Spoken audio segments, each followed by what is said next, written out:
Hello, and welcome to the Bharat Talks podcast.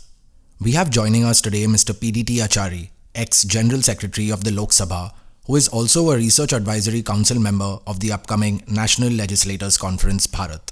Hello, sir, and welcome. To kick things off, could you tell us a bit about how NLC Bharat imbibes the spirit of cooperative federalism? There is what is called cooperative federalism. Cooperative federalism means the union and the states have to cooperate in all these nation building activities so that the country gets the benefit and the country progresses. Now, so far as the lawmaking is concerned, this is the most important key function of legislative bodies. Union Parliament makes laws for the whole country, and state legislatures make laws for their own states. There are in fact three lists in the which are called the legislative list in the constitution, and union list, state list, and then we have a concurrent list. There can be a conflict between the union parliament and the state legislature in respect of certain items which are there in the concurrent list. But the constitution is very clear on this point. The constitution does not want to create any kind of conflict between the union and the states. So, constitution has found a way to resolve the apparent conflict. That is, if Parliament makes a law and the state law is repugnant to that, or some provisions in the Parliament made law, then it is the Parliament law which will prevail and not the state law. The state law or the provisions in the state law, to the extent of repugnancy, will be void. So that is how the constitution has resolved that problem. This is not very typical of federal structure, because federal structure, as we find in America, it is different. There the states are more important than the union, than the federal unit. Here it is not so. Because of the peculiar situation in our country, Parliament has more powers, and Parliament has overwhelming powers than the state legislatures. And Parliament has the residuary powers. If a particular item is not there either in the state list or in the concurrent list, then that in a natural way goes to Parliament. Parliament alone can make legislations. Now, but there are many areas where the union and the states will have to cooperate. And therefore, the concept of cooperative federalism has come in. And the Prime Minister quite often talks about cooperative federalism. So only with the cooperation of states and the union, problems the people face in respect of development or in respect of other things are addressed. Now, so far as this platform is concerned, this has been conceived as an attempt to enable the members of the legislature to share their experiences. After all, they are running the country. And therefore, they are the key players in the democratic system. So, they have a lot of experience which they have gained over a period of time, and they want to share it with others, each other.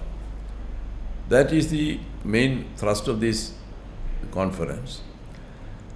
Legislators have really many issues to discuss.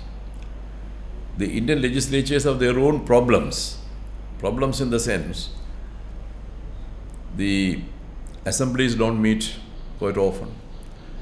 The days of meetings are very, very less, and earlier Parliament used to meet for more than 100 days, but now that is also coming down.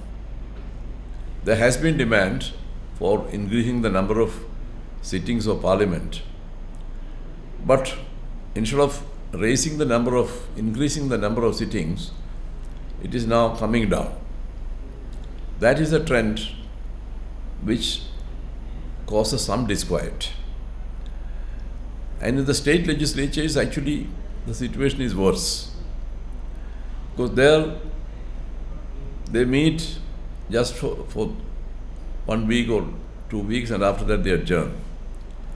And in the states, there is a problem which we find. Many of the legislations, many of the laws that are made are first made through ordinances. These ordinances are issued immediately after the House adjourns or House is prorogued. Because the ordinances can be promulgated only after the House is prorogued. And there the bureaucracy, they are playing a major part in that. They promulgate the ordinance. Of course, the governor promulgates the ordinance, and then it becomes a law. Sometimes it may not come before the assembly immediately or in the next session or something. Otherwise, it has to come before the assembly. Many examples where the ordinances were issued and reissued over a period of 15 years. It happened in Bihar. And the Supreme Court had to step in and say that it is a fraud on the Constitution of India. But the point is, the bureaucratic approach is to make a law, enforce it, and as far as possible bypass the legislature. Now this attitude is seen everywhere. This is a major problem which legislators are facing. Why can't they bring normal bills before the House and pass them? That's a normal way of making law. Instead of bringing the ordinance. Ordinances are issued only when it is absolutely necessary, when there is an urgency and houses are not meeting. At that time, immediate legislation is required. Only then ordinances are issued. But here it has become a regular practice. So the ordinary lawmaking is the ordinances only. This is a problem which they can discuss.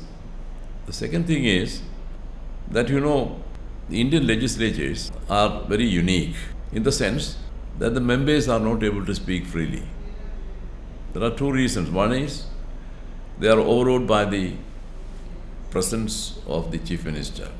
Because Chief Minister is a more powerful person in the state. And when the Chief Minister is very powerful, naturally the Speaker, etc., is in a kind of a subordinate position. And to that extent, the Assembly suffers. In the sense, the Assembly, is the lawmaking body, and the executive is the creation of the Assembly. But actual experience is that the executive becomes very, very powerful and the legislature becomes weak. This is something which we have seen for a long time. And I have often said that when we have a strong leader, then we have a weak parliament. There was a time when we used to hear that Parliament has spoken. Parliament has spoken means Parliament has a mind. And we used to think that Parliament, as an entity, as the supreme legislative body of this country and supreme representative body of this country, it has a mind of its own. It ought to have a mind of its own as Parliament. But now, that is not how it is now. Because there is a majority party, and then there are opposition parties. The majority party members, that is the ruling party members, they are never free to speak their mind. Even if they don't like a particular legislative measure that comes before the House, they will have to support it. They keep quiet. That means they are not freely exercising the right to speak in the House. As you know, the Constitution has given them the freedom of speech in the House. That freedom of speech is meant to be used by the members to express their views honestly. Freedom of speech has been given for two reasons.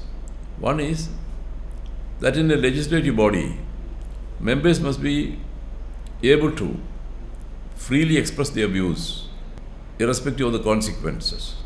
So, if a member makes a libelous statement, kind of a defamatory statement in the House, if it goes on record, nobody can go to court and challenge this.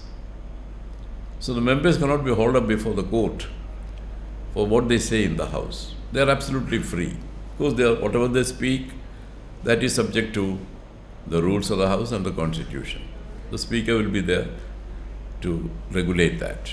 Otherwise, there is absolute freedom of speech. But freedom of speech operates in another field. I mean, freedom of speech means something more than this. That is, the members of the House must be able to speak freely, irrespective of what their government thinks. That doesn't happen in any legislature, in Parliament, neither in Parliament nor in any legislature. Sure. So if I could just ask one follow-up here. Towing the party line is something that we see whether it's in the state legislature or whether it's in the Union Parliament. Lawmakers have to abide by the law of majority rule of their particular party. So while on paper this may sound good that the freedom of expression and freedom of speech both need to be used in the state legislature as well as the Union Parliament by members of the ruling party, isn't it easier said than done? And more than that, so because you had so much expertise in this field and you've seen it up front, isn't it very rare for someone like Mr. Swami or someone like of that stature to sort of stand up to the central figure of authority, which is the ruling party? It is rare. So are we sort of hoping against hope that this happens, or is this just a theory? It is not a theory.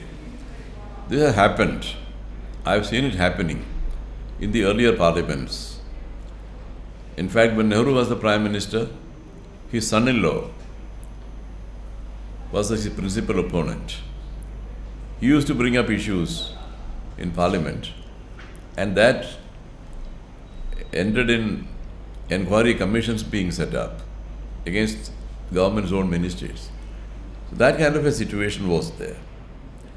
Members of Parliament and members of the legislature used to hold very strong opinions on this, and the government used to respect them. That was the case earlier. But as I told you, very strong, the phenomenon of a strong leader emerged. Then to that extent the parliament became weaker.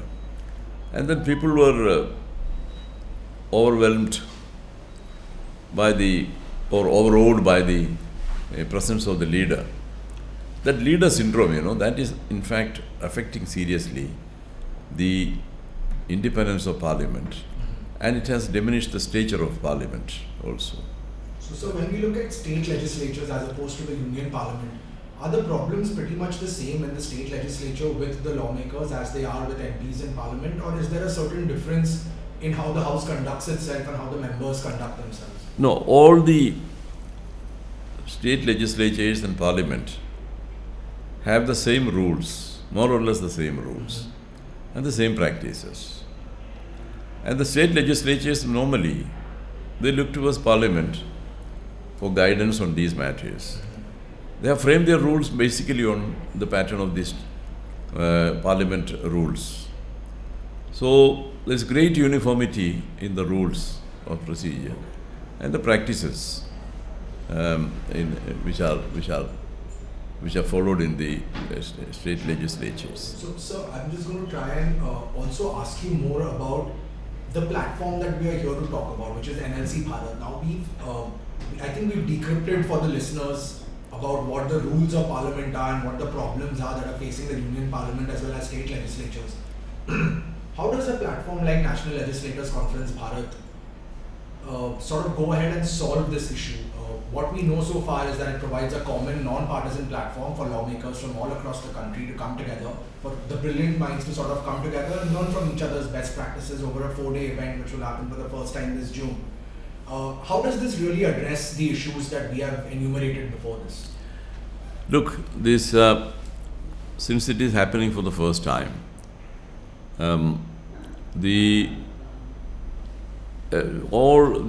that is or that can be said about this platform, is kind of tentative at the moment, because it's a platform that is being set up.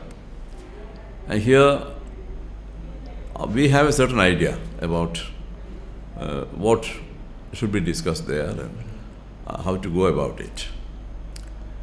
So when that is done, when the conference gets underway, then we will know in which direction it is going. At the moment, of course, we have formulated, I mean, to look into that, certain themes and sub-themes and all that. There will be detailed discussion on these themes. There will be plenary sessions and all that. For that, there will be separate themes. And then there will be committees kind of thing. Because suppose around 1,500, 2,000 legislators participate. Then we will have to divide them into different committees, and then each committee will discuss important, relevant topics, and maybe in the form of a resolution or something, finally the outcome of deliberations in that committee. So similarly, in all the committees, maybe about 10 or 15 committees will be meeting simultaneously and discussing issues. So a lot of paperwork is involved and a lot of ideas will come up. This also sounds very historic, sir, in a way, because I don't think 1,500, 2,000 legislators have come together on a common platform ever since the time of independence, if I'm not wrong on that. No, never. It is happening for the first time. Is it the need of the hour, Acharya sir? It is in fact a very good idea, a very brilliant idea to assemble the legislators together and create a platform for them to express their views and to interact with others and share their experiences. So that by itself, is going to create great impact.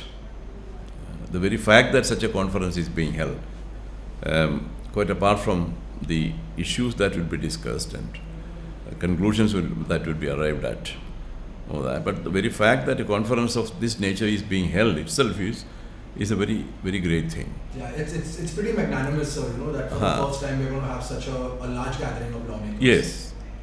And then we will go into the details of the themes and the dimensions of each theme, and then the sub-themes, and then ensure the participation of people. So we have to, it is not like a meeting of the assembly. Sure. So it is something different. It's a very purposive kind of discussion, and for that, we have to identify the speakers who can speak on a particular issue. So that exercise will be done here. So, sir, would it be beneficial for lawmakers, to now that we're sort of stating that they are pressed for time because they are more engrossed in their constituency work, will this sort of new lawmaking or this new learning process of learning from each other, of cutting across party lines and learning from each other at the NLC Bharat platform, will that trickle down to the common voter? Will we see better laws being made? Will we see sharper minds at work creating sharper legislation for voters? Well, that should happen. Actually, members of the legislature, their job is what? They have been elected to represent them in the parliament or the state legislature. Correct. The state legislatures and parliament are supposed to make law for the people. And they are the lawmakers. So they discuss it, analyze it for the people, and they pass it. This is what happens. Suppose they don't address these issues properly, or they don't understand the issues properly, then you will have a bad law. Sure. And if they don't have enough of time to go into this, study this, and make suggestions, the law suffers. The society will get a bad law. That is it. So the quality suffers. If you want to have quality legislations, then the members must be able to, or they must be given, they must be allowed to put their mind to it fully. That is the thing. My last question, before we sort of wrap up this podcast is a big theme or a big part that is being spoken about NLC Bharat is the fact that it aims to bring lawmakers together on a common platform, on a common non-partisan platform. But the bigger point is that it aims to cut across party lines. This is seeming something that is historic and something that is envisioned very out of the box, because as we discussed earlier, lawmakers are sort of required to toe the party line. Do you think there would be a certain hesitancy with lawmakers learning from each other when they are sitting across the aisle? Well, this is something which is happening, which is a reality. Mm-hmm. After all, these are political parties, and members of these political parties tend to take a partisan view of things. Right. And that becomes more pronounced, and that becomes unacceptable at some level. Mm-hmm. Because when you encourage or promote sectarian politics, then you will have this kind of a problem. People will become absolutely partisan, and they will not be able to rise above their party lines. It becomes a stalemate situation where no one is really benefiting. But I will tell you, in Parliament, they had set an example for working in a non-partisan way. Mm-hmm. In fact, the entire committee system of Parliament has been designed this way. That means the members will rise above their party lines and address issues. That is a tradition which was set long back, during the time of Mavalankar, Nehru and all that. Mm-hmm. That is the model, or that is the template actually for legislators to emulate. Rise above the party lines. When you sit in the committees, those committees are doing the detailed things, which are done by the committees. Sure. And legislatures or parliament and the state assemblies, they don't go into the nitty-gritty of things. So it is these committees which are examining all the things in detail. And that is where you want to have a non-partisan approach to issues. Whether it is an investigation or whether it is something else, whether it's an impact study of something, there people should have a common objective, and people should rise up the party lines and look at the issue as it is. So will NLC Bharat, sir, as a platform help lawmakers sort of rediscover their sense of individuality? Certainly. As I said in the beginning, the freedom of speech and all that, Correct. That needs to be promoted, and people should understand the various dimensions of that freedom of speech. Mm-hmm. What exactly it means on the ground. Can you speak against the government? It's not against the government. It is actually analyzing an issue threadbare, the pros and cons.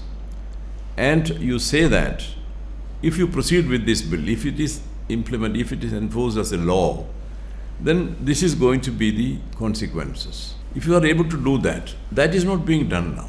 That honest analysis, honest assessment of things which are done by the government or proposed by the government is not being done because of the fear of leadership. Because leadership wants to do things in a particular way. And that may not be the right way. But members are not able to say what they want because of the fear of the leadership. Thank you, Mr. Achary, for sharing your views and insights on NLC Bharat. And thank you, dear listeners, for tuning in.